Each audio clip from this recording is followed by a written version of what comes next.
Do you still find these like Um, blue oceans in the US? I've done it twice this year, so yes, for sure. And we'll probably do it a couple more times next year. Peter Tzemis. Aos 21 anos já tinha vendido sua primeira empresa milionária. Agora está à frente da Pup Labs, marca de suplementos naturais que vem conquistando o mercado pet nos Estados Unidos. The only way to get better at writing copy is to write copy, like fundamentally. You can read all the books, you can read all the greats, you can handwrite copy, but the only way to actually get better is to create your idea, put it out to the market, and is someone going to buy or not? I haven't read like really any books in probably 5 years now. I think that's worth a lot more than books. In these beginnings, when you're actually starting a brand and you're going to create the first VSL, how do you approach that? I think being different is almost more important than being, let's say, better. 95% of the industry is very lazy. And it's like one of the reasons that we can win is because our teams are not. So it's not that hard to be different. Most DR guys feel like that too because they think it's really cool to scale to like fucking 7 million a month, which it is cool to scale 7 million a month. Except like you end up not accounting for the fucking refunds or the way that your manufacturing is going. And so then your refunds shoot up to 30% or 40% and you just lost all your money anyways. So what's the point of making 7 million if you make zero fucking dollars? What do you think is the biggest challenge to actually build this back end? I own a production company that I created to be an in-house team, and then it became something that does the VSLs for basically every top offer on ClickBank, Digistore, Byte, like across the board. So I've seen a lot of this data. Everyone I know that's doing over 9 figures is doing.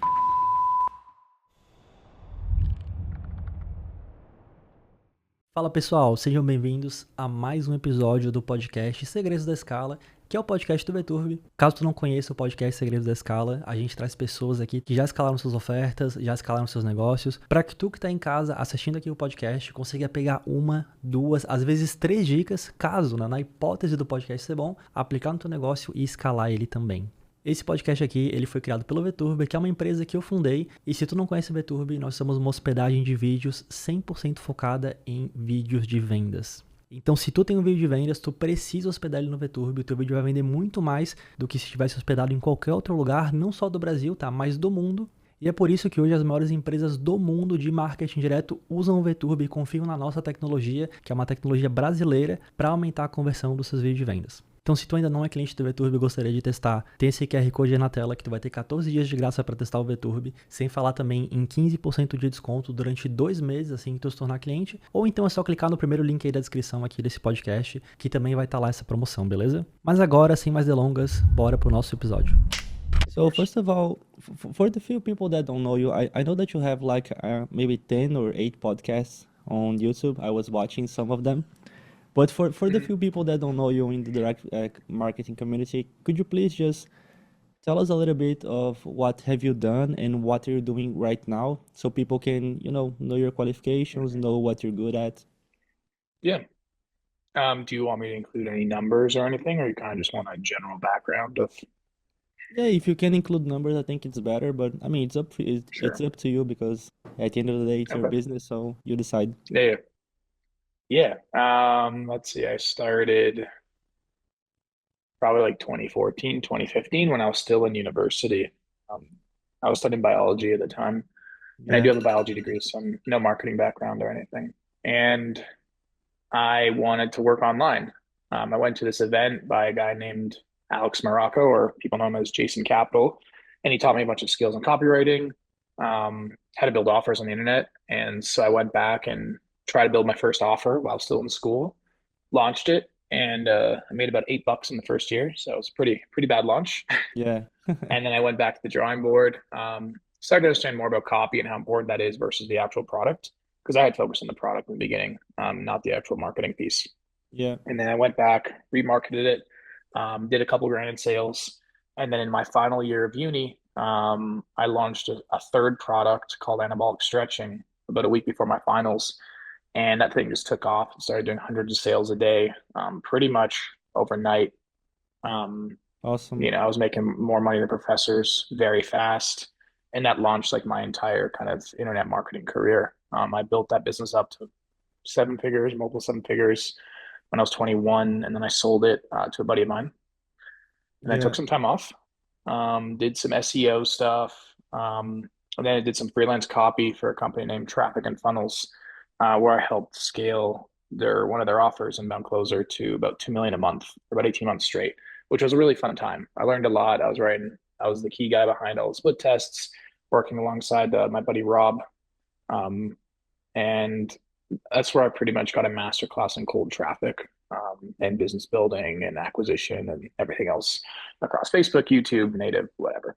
Got it. But I eventually got sick of working for people, yeah, and decided to go my own way and launched a dog brand, a couple neutral offers, and now we have a whole publishing company that does a variety of health supplements, crypto, manifestation, and then obviously the dog stuff. So, yeah.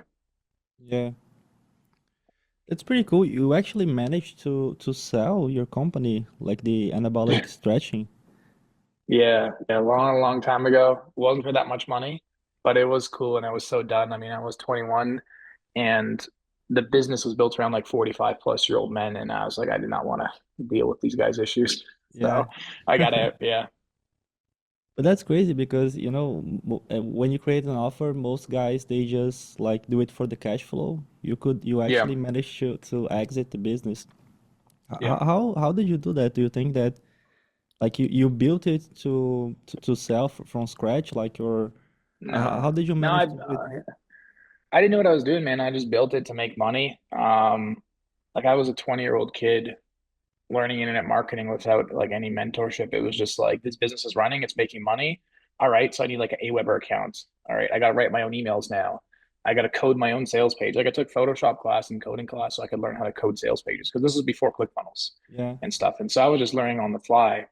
And then a guy I knew at the time, he had a similar brand in the over 40 men's space. And I was interested in leaving mine. He was interested in like acquiring my customer, my email list, my products. And so it kind of lined up really nicely. Like it was the easiest sale ever. It was just like he just wanted what I had and I didn't want it anymore. So got it. yeah. Yeah, most people that they do business like this, they only do it for the cash flow. They never manage to actually sell anything. Mhm.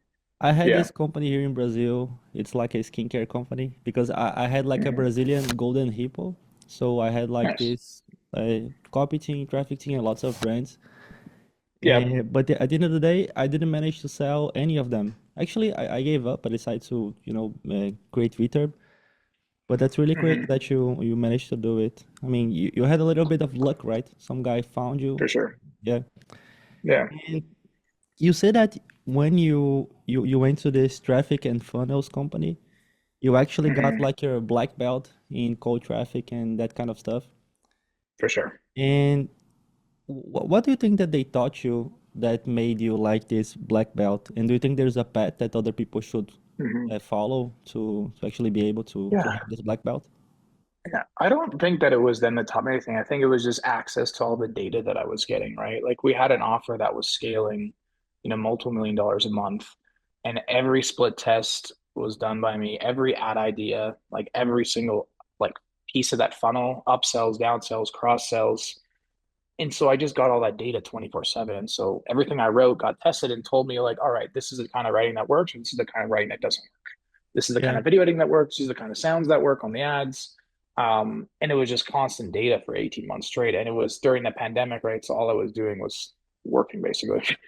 got Um, it, got it. and yeah, that's what it was, just data. And for anyone like, a similar path would just be to find a bigger company and get access to that data. Yeah. That's like the copywriter's best friend, and media buyers too. But how do you think that Yeah. people can prepare to actually be in a position to like be hired or Mhm. have some kind of participation in this kind of company? Yeah. Because if you're going to write some ads, they actually need to work, and otherwise you just Yeah. lose the company money.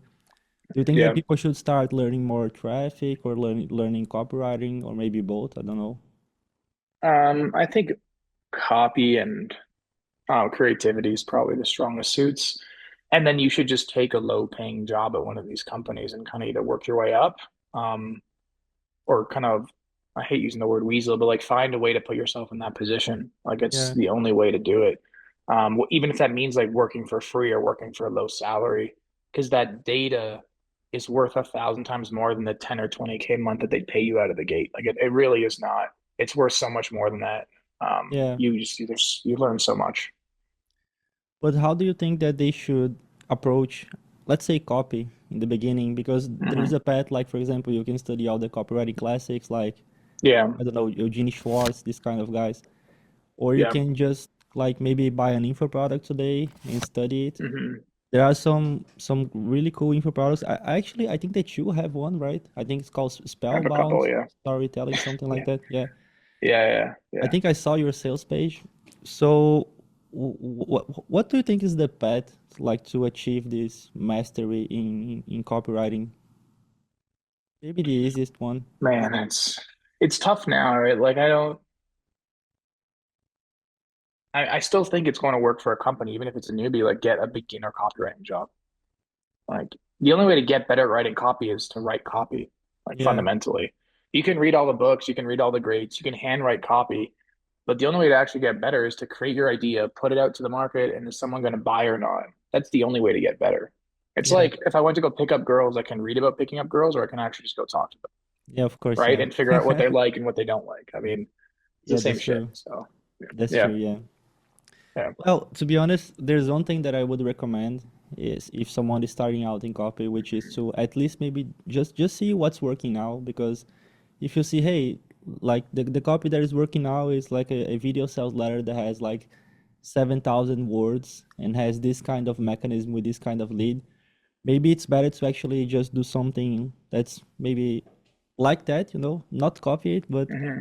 if they have like a 7,000 word sales letter and it's working a lot, maybe your sales letter should have 7,000 words too, because it will save you Yeah, a little bit of time. And yeah, then, yeah, yeah. Like you want to copy genius, right? You don't want to be inventing out of the gate. yeah, Um, yeah, you want to swipe as hard as you can without copying someone, if that makes sense. yeah, of course. You had Yeah. that mastermind that's called Supplement Millionaire, right? So, Yes. yeah, Yeah. most of people that were in this mastermind, they were probably really good at copy because at the end of the day, I think it was most there were a lot of direct response business there. And like this business, they are like born from copy. If you don't have like a good copy Yeah. to sell people to Yeah. sell I would cold traffic say, audience. Sorry. yeah, no, actually, the majority of the people in that mastermind weren't copywriters. They hired copywriters. Most of them were owners in the businesses, which I probably think is a fundamental problem because I agree with you that like the business is built from copy, right? And if Yeah. you don't know how to write copy, it's hard to run. I think you need one of the core skill sets if you're going to run like a big business. It's either copy or media buying. The third one is obviously operations, but operations doesn't kick in until you're past, seven figures, really. Yeah. And so I think I think as the owner of a company, I mean, I personally wouldn't run a company without having that skill set. And so my skill set is copy. I do have a little bit of media buying skills, but very little. Um, Anyone that's running a company, I think if it's going to fail, it's because they don't have one of the two skill sets and they just hire it out thinking it's going to be that easy, which it's not. Yeah. It's definitely not. Yeah. And Yeah. also, The best writers that I know, like all work for themselves. Like, why would yeah. you work for someone else? Yeah, of course, yeah. After you Right? see how much money you can make just writing for yourself, Yeah. then you actually go do it. Yeah. Yeah. Yeah, I was a copywriter myself, and I have a story almost just like yours. We're about the same age. So Yeah. I also went to start working in a company. It was an Hmm. info product that taught Brazilians how to learn English, and I Nice. learned a little bit from there, yeah. But then after I decided to create my own stuff, and it was by far the best decision that I ever made. Yeah, man. There's nothing as like risky and rewarding as that. Yeah, of course, yeah. Yeah. Yeah. And also, like you built all these companies, like these brands, right? Right, these Nutra offers, these dog supplement Hmm. brands. What do you think is the difference, man, that you like put it in your business to actually make it a brand and not just a Hmm. cash flow business that like most people in the direct response Yeah. scene they do? Hmm. What was the difference? I think I probably balance an approach of focusing on direct response cash, like cash day zero. It's still the key driver of any business. Like you need cash for the business because Yeah, profits give you options at the end of the day. But then I go and build things that are on the back end or or a side piece of that business that don't necessarily equate to cash day zero and are often negative cash plays for at least a year. Mm, But they end up having like a halo effect or a holistic effect in the businesses, so that a year later or 2 years later, you have this very stabilized business that is no longer reliant on just one BSL working on cold traffic, where you're praying to Facebook they're not going to ban you that day, you know. yeah. Um, But can but you give me yeah, can you give me an example? Like, sure. With Pup Labs, I guess is a good example where we had BSLs that like they were doing okay. And so we took some of that cash, we took about 70 grand of that, and we built up all the organic social channels. So Instagram, TikTok, etc. And we've probably made directly from those platforms like $500 in a whole year and a half. yeah, So very like negative ROI, you could say. But what you don't account for is the fact that like we've tested maybe 300 different videos. And of all the viral videos that went, we turned them into hooks and leads, which smashed for us on the VSL side, which we never would have gotten without all that data. And then furthermore, we have all these comments of people telling us what they like, what they don't like, and we create products around what people are organically saying. Um, and so that's where the kind of the brand comes. And then when someone looks up our brand now, we have, 500,000 followers, right? And so if they're on the fence about buying one of our products through VSL, they look us up on Instagram, like, oh, those guys are like kind of legit. Maybe I will invest in them. And then they go to Amazon, we have like 300 reviews, 500 reviews. Like, oh, these guys are really legit. So that's probably like the good example that comes to mind right now. and do you think that I mean, do you know if there's some process that people can just study online to actually create these brands? Because I mean, in copywriting, we have like the RMBC course, we have your course, the Sure. Spellbound course, we have all these processes Hmm. that you can just buy, learn, and then implement in your Yeah. company. I don't know if there's one like for brand building or something that you could easily put in your direct response business and actually create like a more long-term business. Um, there will be when I make one, but not right now. It won't be Ah, for like do a it, year and man. a half or 2 years. Yeah. Yeah. It'll be like called direct response exits after we exit some of these brands. Um, but no, I think brand building is a little bit of you kind of just figure it out. I don't know. I'm not always the best teacher, man. I kind of just do things like a magician, and I don't know how I do them. Like, to be honest, I can figure them out later in hindsight, Yeah. but I often sometimes I'm not the best teacher because like I built the brand because I built the brand. I don't really know how to explain. I just did it. I just figured it out. It's just like, something I did, which is a horrible way to tell people on a podcast what to do. Like, and I totally recognize that, and I apologize. How can I do it, But man? Just do it. yeah, you just fucking figure it out. Like, Yeah. Yeah, at the end of the you're day, gonna figure that's it. Yeah, entrepreneurship, right? yeah, Entrepreneurship is just solving problems and then figuring out how to yeah, do stuff. yeah. There's a Like, for book, man. example, yeah. Go ahead. Yeah, There's a book called Over Deliver by Brian yeah, Kurtz. I yeah. the sub headline is How to Play the Long Game in the Direct Response Industry, something like that, right? So Okay. that's a great start for people that want to actually build a brand. I'm not the best Hmm. guy, to be honest. I think that I built one brand. It was like Yeah, you know City Beauty by Golden Hippo. yeah. Yep. It was just like that, but here in Brazil, like almost the same colors, everything. Mhm. And then the second brand that I built is this one, the Vitor brand. This, I think it's a Nice. nice brand. People here in Brazil, they like it a lot. Yeah, yeah, But I actually have no idea, man, what I did. I think that the mindset yeah. was You just just did it, like, right? yeah, it's like treat people how they want, like, how Yeah, you want it to be treated, maybe. I don't know. yeah. You want to like build a brand that you would buy from, I guess. It's like, in the dog space, like I saw a variety of brands. I'm like, all right, like what would I do here? For example, like Pup Labs does zero SMS marketing, right? And I know it's a great cash play, but I fucking hate when someone texts me like offers, and so I won't do it in my brand. Yeah, And like that's how I'm building my brand. It doesn't necessarily mean it's right or wrong. And like you could argue that it's probably wrong from a profit standpoint. Like fuck it, it's my brand. I can do whatever I want. yeah, of course, Like yeah, you just yeah. build it. Yeah. People say that at the end of the day, the business is like it has the same personality, has the founder. So if you don't like it, Yeah. your business will probably not do it, and yeah, that's okay. That's one business. Other people will Yeah. like it, so they will do it, but you will do things your way. So that's like your Yeah. unique mechanism, too, like your way of operating. So Yep. that's cool.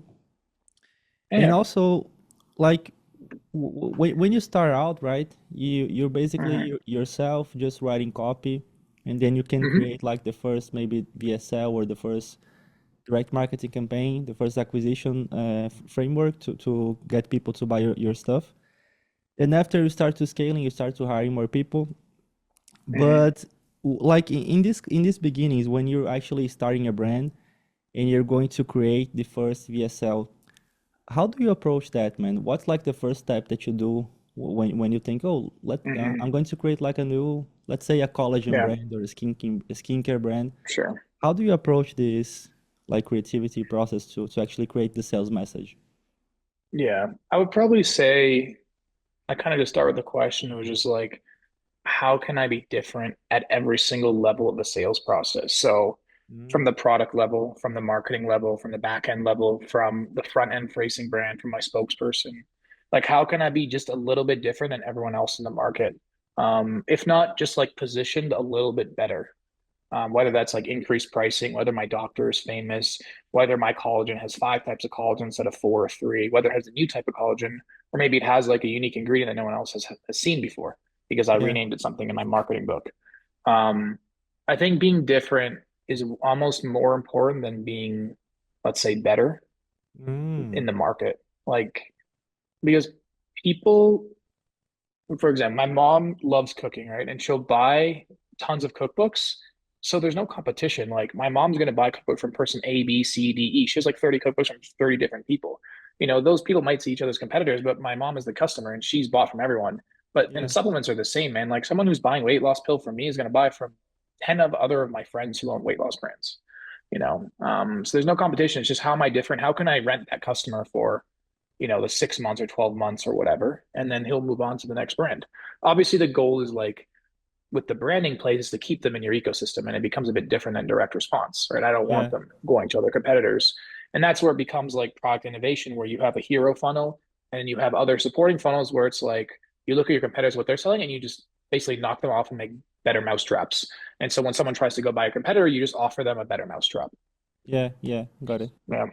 Opa, desculpa interromper o teu episódio aqui rapidinho. Eu só queria te pedir, tá? Se tu quiser me ajudar aqui no podcast, que é pra tu pegar e se inscrever aqui no canal. Isso é 100% de graça, tá? Obviamente não paga nada pra fazer isso. Eu tô te pedindo isso porque eu vi que 57,8% de vocês aí que estão em casa assistem o podcast, mas infelizmente não se inscrevem no canal. E aí, cara, se tu não se inscreve, o canal não cresce, o YouTube não entrega isso aqui pra mais pessoas e a gente não consegue atrair mais convidados aqui pro podcast pra criar um conteúdo legal pra ti. Então, cara, se tu quer me ajudar, por favor, clica aqui embaixo, tá? Em se inscrever e vamos tentar diminuir esse valor aí, vamos tentar chegar nos 50%, colocar essa meta pra gente poder crescer o canal aqui do VTurb e aí trazer mais conteúdo pra ti, pra que tu possa ganhar ainda mais dinheiro, beleza? Então, de volta pro episódio. Yeah. Well, the first thing that you do is actually to try to be different. And you Yeah. think that being different is better than being better. That's really interesting. Yes. Yeah, Yeah. so yeah, but actually like let's say that you think, okay, so I can be different in this kind of ways. What's the second step that Mhm. you do? You actually start writing like, for example, the mechanism, or you actually do something else? No, I'll probably look at all the competitors in the market and see how they're marketing, Yeah. seeing what's working for them, ad spy tools, PSLs, um, Do you recommend any and spy tool then specifically that you use often? no, I'll just like ad spy or go to the Facebook libraries and just look at the ads, click through the funnels. Got it. Um, Being connected to like kind of people who are running media is probably more important than any of the spy tools. And getting them to give you some like data they probably shouldn't give. That's probably like the kind of hack there. Can you give me an I look at example of that? Like what kind of data yeah, can someone give you that is actually like game changing or something? CPM, CPCs, refund rates, CTRs, which you would never get from ad spy tools. You just get kind of the ad funnel data, Yeah. AOVs, ROAS, stuff that is a little more intimate to the business. But I know most affiliates will share a lot of that data if you ask Yeah. them nicely or you get them drunk enough. So like, um, but yeah, man, looking at competitors, seeing what they're doing, once you're different, you look at competitors, all right, so this is how they're marketing. How can I market in a slightly different angle? Like, how can I pivot from this? If this one's scaling really hard, why is it scaling really hard? What is the product modality? Like, is it a pill? Is it a powder? Is it a dropper? Right? Does that make a difference? Are they using a doctor? Are they not using a doctor? Yeah, How long is a script? Is it 30 minutes, 40 minutes, an hour? Are they running in feed? How many upsells? Like just a ridiculously, let's call it autistic analysis of competitor funnels. of course, yeah. Yeah, yeah, That makes total sense. Yeah, you need to know what's yeah, working, right? Otherwise, yeah, you may be yeah, like reinventing the yeah, wheel if you don't do this process. So yeah, yeah. that's pretty But logical. here's where it comes interesting though, is that like some of the offers I've launched are in brand new spaces, right? And so there's a risk and reward there where like I can't go analyze a competitor's funnel, but that means like it could be a blue sea, right? It could just be an open sea where there's so many customers waiting for me to create a VSL. The risk obviously is that I'm wrong and there's actually no customers in that market. And I Yeah, create a VSL, I do all this effort. So, but I personally like taking that risk because it's paid off a lot. But sometimes it takes a long time. I mean, Pup Labs took 3 years to turn around before we became profitable, like 3 full years of really working at it. Um, that's and crazy. even then, if I launched it now, it wouldn't do as well because the dog market is way more saturated than it was in 2021, Yeah, right? So there's some timing elements there. But other niches that I've launched in the health space, human space, I've just looked at either competitors that there's like one VSL in the space or big markets on Amazon that seem to don't have a VSL, and I'll just go create one for them. And I would say it works like 70% of the time, but when it works, it fucking works. It does like 8 figures pretty much, and everyone's happy. awesome, awesome. So yeah, being That's different, you know. yeah, that's really That's all it interesting. is. I Yeah. usually I usually recommend that people just go to like markets that are really big. For example, Mhm. health and beauty, like make money, Yeah. relationships, that Yeah. kind of stuff. Because then we know that the market actually exists. So Hmm. if your campaign doesn't work, then we actually know that the problem is the VSL. Yeah. Then it's like easier to correct because you just do another one. But then Hmm. you said that maybe you like going to these other niches that maybe you can Yeah. find a blue ocean. Do you think that Yeah. that exists like in the US, man? Because I mean, you're like the leader of the West, and Yeah. you have like the market that is very, very sophisticated. So Hmm. do you still find these Um, like blue oceans in the US? I've done it twice this year, Oh, so yes, for sure it is. I'm not going to say what niche is, but yeah, I've done it twice this year. They've done really well, and we'll probably do it a couple more times next year. Um, it takes a little bit of a skill set to kind of identify the right niches, to know where to look, and then obviously it takes cash to take the risk, right? You're risking VSL production, copy time, tech team time, and then probably like 15 or 20 grand in ad spend because it's a new pixel and everything. yeah, And then it still might not work, right? So, but I'm pretty good at picking winners, I would say. got it. No, no. So do you that's crazy that this thing that you just said, because here in Brazil we can test offers like so much with way Hmm. less money than you do, you know. Yeah. Uh, yeah, we usually just create a VSL, for example, using AI, something like Yeah. really cheap. Then if it works, only after it works, then we actually hire Hmm. all these guys to like increase the production value, that kind of stuff. Do you think Yeah. it's best to just like straight out the gate, just like hire the doctor and that kind of stuff, and then just create like the best version that you can make straight out of the gate, or do you think it's better to test like cheaply and then see if it works, then after Hmm. you invest? I'm of mixed opinions. Like I agree with both strategies. The issue with test cheaply is that you don't know the VSL lost because of shitty production or shittier copywriting or whatever. Yeah, Like that's the main issue is like, what if you did put your best foot forward? Would it have won? Right? With a very like 90% similar script.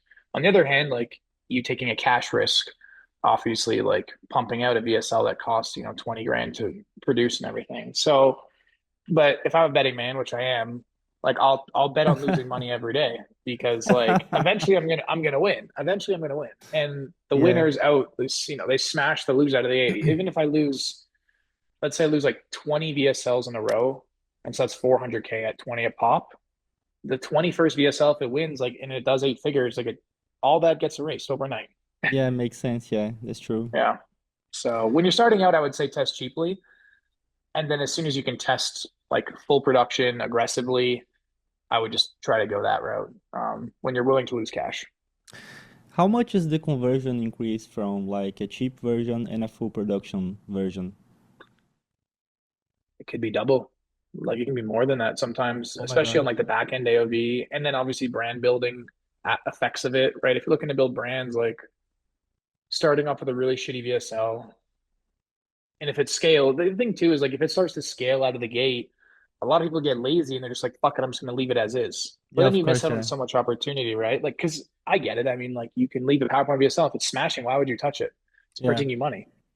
But then you miss out on like that back end brand build, which then can be worth like, up to like 6 to 10x multiple in the long run if you do it right. So it depends. It's everyone's different, in their philosophy. But if you have some cash, I always recommend like testing as high Yeah. production as best as you can out of the gate. Um, it's a better swing. It's a better swing at bat. Like you can take 1,000 swings for batting average like 1%. You'll hit one ball or 10 balls out of the park, or 100 balls actually out of the park. But if your batting average is like 30 or 40% because your production, like you have to do less VSLs. Yeah. You just have to be willing to lose that money. Like that's really what it comes down to. Like as long as you're okay with basically burning 25 grand to 40 grand a pop with VSL, at least the way that we do it, then, all the power to you. Yeah. Do you think that people in the US they are like doing more of these high productions or they are still doing more cheap VSLs? From what I see here in Brazil, I mean, I study a lot the US market and I Yeah. don't see a lot of high production VSLs in the US. I don't know if I'm looking at it wrong, but what's your opinion on that? Yeah. Well, I own a production company that I created to be an in-house team, and then it became something that does the VSLs for basically every top offer on ClickBank, Digistore, buy like across the board. So I've seen a lot of this data. Everyone I know that's doing over 9 figures is doing high production from the get-go. Yeah. Every single person, and multiple 8 figures. Um, like anyone doing like heavy numbers is always doing high production, full mobile conversion, maximum editing, really cool leads. Um, so I swing to the area that like you should take the best swing you can with Yeah. whatever resources you have. Yeah, here in Brazil too. The guys that are really scaling, even in Brazil and Yeah. also in the US, the Brazilians, they are all doing high production. But that's actually Hmm. this like became a trend this year because last year people were not doing that. I don't know if like Brazilian, I mean, Brazil of course is behind the US when it comes to direct Yeah. marketing, but that's like a trend happening right now. So there are a lot of gurus here in Brazil talking about it. Most people that come here Yeah. to the podcast, they also talk about it. But Hmm. when I look into the US, I only see the biggest players doing this. I don't see like the normal clickbank guy doing this. I Yeah. thought But the of normal ClickBank guy isn't making that much money yeah. fundamentally. Like, so who do Yeah, you want to one be like? of course, yeah. One advantage that Yeah. we have here in Brazil is that these guys that we need to hire to actually make the production good, Hmm. they're very cheap. So Yeah. yeah, so like a lot of people here they are doing this because they can just buy some, some Yeah. expert, some doctor or something, pay Hmm. like around $300 and then Yeah. they do it. That's cool. Yeah. That's nice, man. And when you're creating like this first offer, we already know that like you like to go high production because you think that it increases your chances of like making it, Hmm. having like a good offer. What's like the package that you sent out for like your media buyer to test? Like you do just one Hmm. VSL and 4 ads, or maybe one VSL with three Usually, leads and 10 ads. yeah, we'll do a variety of leads, ads, and closes. Those are probably like the big three. Closes Um, too. yeah, and closes can have a massive difference on like a VSL, and most businesses won't test closes, almost ever. Yeah, So, yeah, that's something that people are also doing this year here in Brazil. In yeah. 2023, they were only testing leads, but today, 2024, most people are testing closes. Hmm. What's the difference that you saw between like closes in the VSL in conversion terms? I've gotten VSLs to go up like 60 AOV, like Oh my 60 bucks God. an AOV. Yeah, like monster lifts. Um, That's So yeah, 60% AOV or conversions? not 60, not 60%, $60 AOV. 60. So Oh, got it. yeah, which is even more monstrous than 60%. Yeah. So with limited effects on the conversion rate, because it's about tweaking so that more six bottle buyers are in the funnel versus one or three bottle buyers in the case of supplements. Um, but we have five or six closes that we'll test across most offers, and then four or five leads. I know some of the bigger companies than us, they do about nine figures. Like they'll do like 25 leads to test, which is pretty wild. Oh my God. Yeah, and so we're not at that level yet, and I'm not even sure that's necessary, but maybe it is. I don't know. What people are doing here in Brazil, there is a concept. Actually, when I interviewed Stefan Georgia here in the podcast, he Hmm. talked about something called the micro lead, which is like the Yeah. lead before the lead. So Yep. people they heard this podcast and then they started to test this micro lead a lot. Because if you Hmm. actually study the lead, you see that like there's some sort of hook, then there's like a little explanation of the mechanism, and then like the Hmm. bottom part of the lead, at least here in Brazil, it's almost all the same, for you Yeah. for one VSL. So they just Yeah. test like the top half of the lead. Hmm. Do you think that's like a good strategy to use to, Yep. just change the top part and put it out there and see what Hmm. works? Yeah, we've tested like a variety of like 10-second leads to see if it makes a difference, and it can make a difference for sure. Yeah. Yeah. Yeah. What do you think like is the other levers that you should test when you're just starting out in this VSL? We already have the lead, the close. Um, yeah, probably price points is really big, Yeah. and offer structure. So the classic in supplements is obviously 136. You could test 246, you could test 236, you could test 369, 3612. Buy one, get one, buy two, get two, buy four, get two free.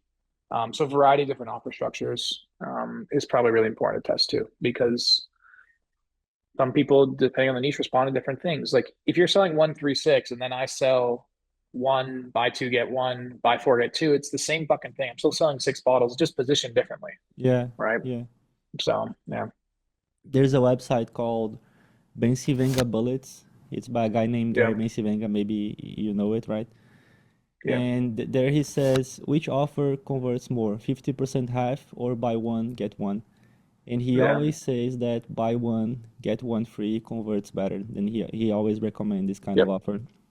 Yep. But I never tested it though. Hmm. Here in Brazil I always went with 136 and Hmm. that's it. Yeah. On the upsell though, that then I tested a lot. I saw that like you can offer more expensive stuff for people that buy six bottles than the Hmm. one that buy three. Yep. Do you have any good framework for the upsell? Framework, not a pretty classic framework, and it just comes down to testing price points, free gifts, bonuses, and then risk reversal, right? Like people just don't want to get fucked over. So as long as you have a good kind of guarantee, um, and you get creative with it, like you'll be fine. Yeah, but Yeah. like for example, there's one there's one guy here in the US. His name is Justin Goff. He was a Hmm. partner of Stefan actually, and then he Yep. has this framework called the Olaf method. I don't know if you have heard of it. Yep. Yeah, Like an I've seen it. upsell. Like, Yeah. yeah. I mean, sure, it can work. I just hate using frameworks because then you're like everybody else, right? Like, why do I want to be like every other marketer on the planet? Then I'm just like another fucking clone of the marketing machine, which I don't want to be. And it's why we can do what we do was by being different. Got So, it. So yeah.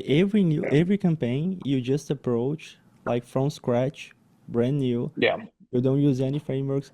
Oh man, that's pretty hard because then you actually need to, Yeah. figure out everything from Think. scratch. Oh, you need to think and work hard in Yeah. your business. What a concept. You have to work. Yeah, that's true, man. That's crazy. Yeah. That's Yeah. nice. The industry of direct response marketing is fundamentally lazy. And it's like one of the reasons that we can win is because our teams are not really like we're not lazy. And most, I would say 95% of the industry is very lazy. Um, so it's not that hard to be different. Yeah, if you do everything from scratch, and I mean, Yeah. you probably when you get something right, it will probably scale a Hmm. lot because it will be very original. But Yep, you lose speed because then you have to actually think everything all the time. So if you you have do. like frameworks and SOPs and that kind of stuff, then you can Hmm. just like repeat it. It's easier to scale too. Here in Hmm. Brazil, what people usually do is that they have like the RMBC process in a Trello or Notion or ClickUp, and then they Yeah, just hire like 10 copywriters and then say, hey, yeah. here, put a lot of mechanisms here, then just keep writing VSL for all these mechanisms and then see Hmm. what works. And yeah, they make some money doing that. Some people are doing Yeah, like 2 3 million USD per month. yeah. It's And it's yeah, a good approach. It's just a different approach. Yeah, it's a shotgun approach where you just launch as much as you can, as fast as you can, hoping that nothing breaks and you don't get caught by the FDA or FBI or fucking C, yeah, whatever, FTC. Um, versus a more like it's a sniper versus a shotgun. Like we take a sniper approach. Like we take our time, we put out like killer offers with great products, with great marketing, high production, good doctors, very different in the market. And so our odds of winning are usually a lot higher. And then our odds of getting ripped off are harder because no one is willing to do all that. Like our moat around our product is way stronger. You know what I yeah. mean by moat? Of Yeah. course, yeah. That's a concept by Yeah. Warren Buffett. Yeah. That's why I So, and built that's what, Bitter because I yeah. have a bigger Yeah, moat here. exactly. So, and when you have a moat, then all of a sudden you have this brand, right? Because if someone can't copy you easily, then you have something that has value and that someone else is probably willing to buy at some point. And that's kind of where this whole, like, I guess, automatic brand building comes to my mind is just like, the more different you are, as long as you can hit the numbers, like someone will be willing to buy you out.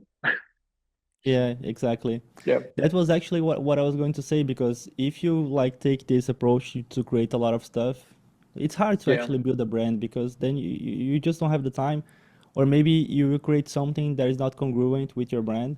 But Hmm. if you actually use the Yeah. sniper approach, then I think it's better if you're going to actually build a brand and develop like this fan base of clients.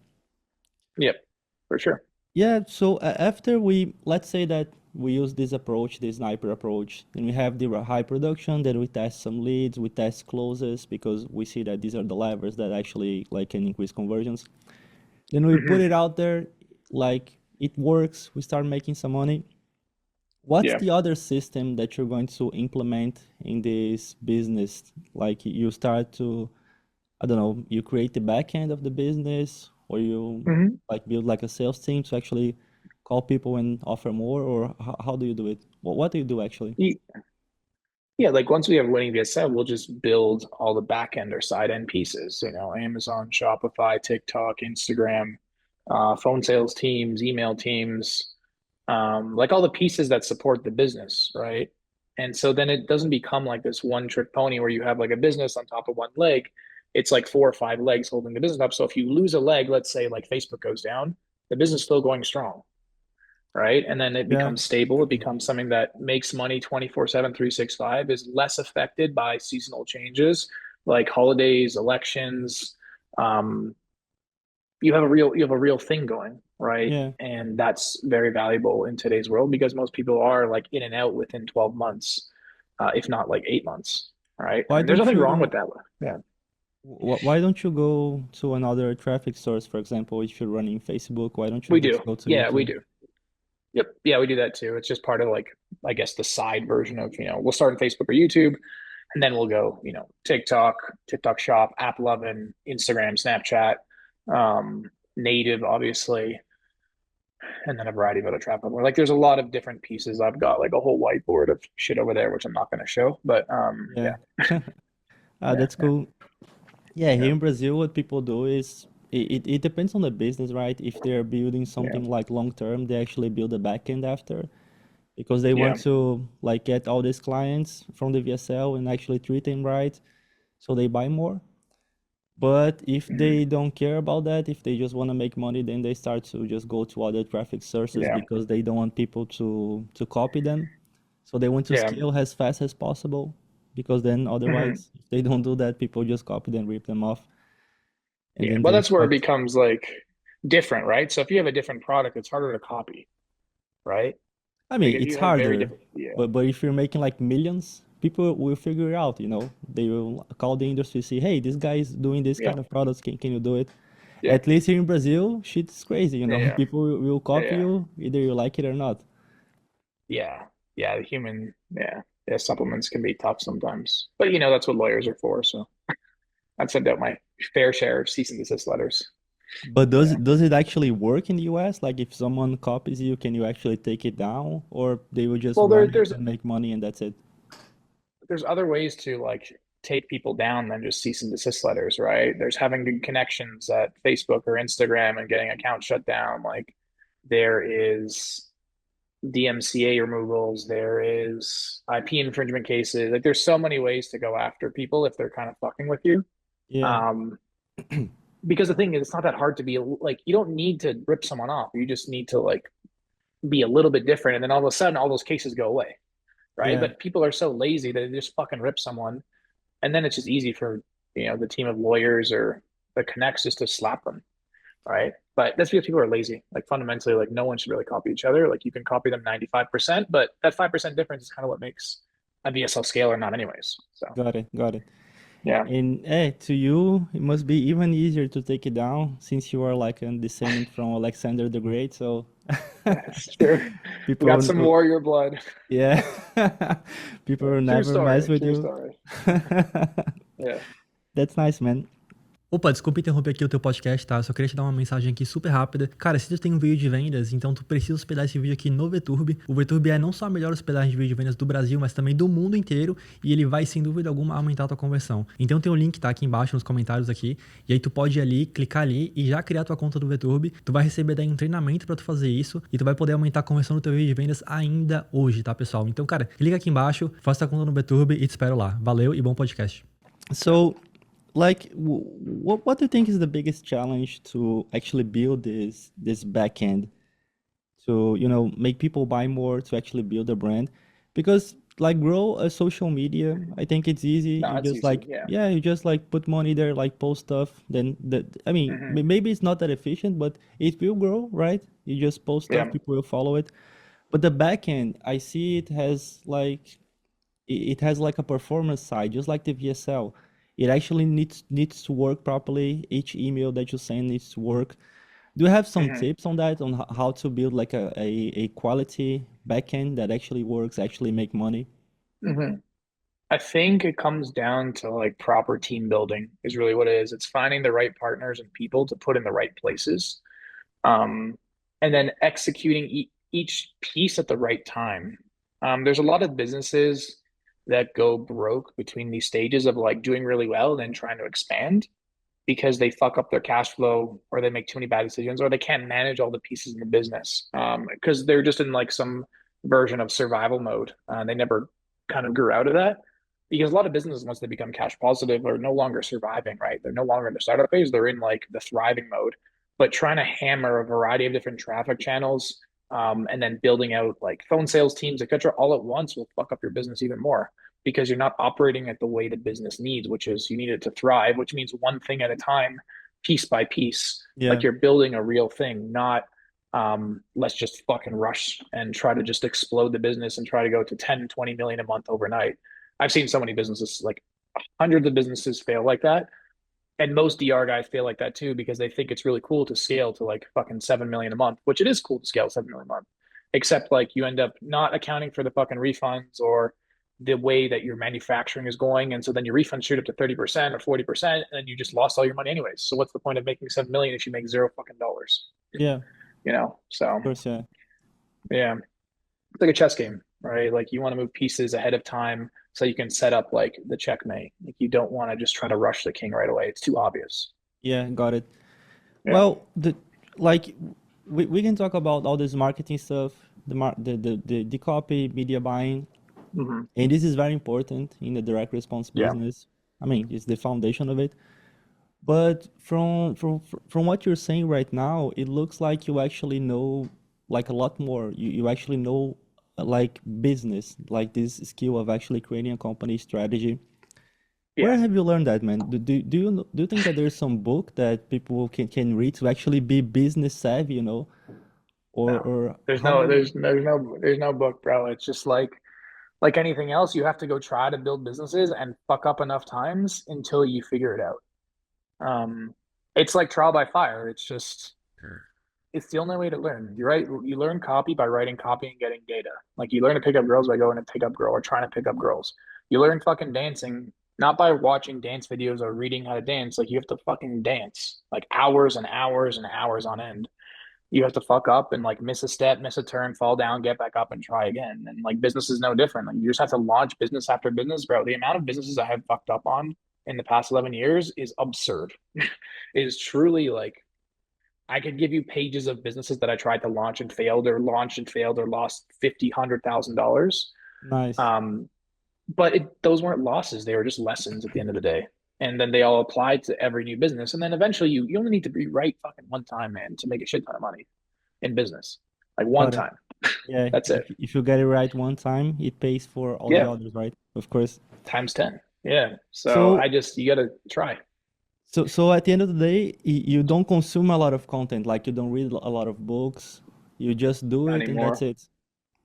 Yeah, I haven't read like really any books in probably 5 years now. In terms of business books. I've had good mentors, which have been great, obviously. Guys I pay for consulting. I think that's worth a lot more than books. Mm, And then I've had really good like psychiatrists and therapists around like the mental game of money and strategy and handling all these moving pieces at once. Like that's helped a lot too. I think the mental game is more important than anything else. Because as companies expand, it gets really challenging both emotionally and logically. And you want to keep like your brain clean. Can you give me an example, man? Like you were like in a high stress, Yeah. like, and then some therapists like Mhm. fixed you up, or how did it work? Sure. Yeah. Like a great example is one of the companies we had, again, is all about the surviving and thriving, where we got to a point in the business where we're making great money.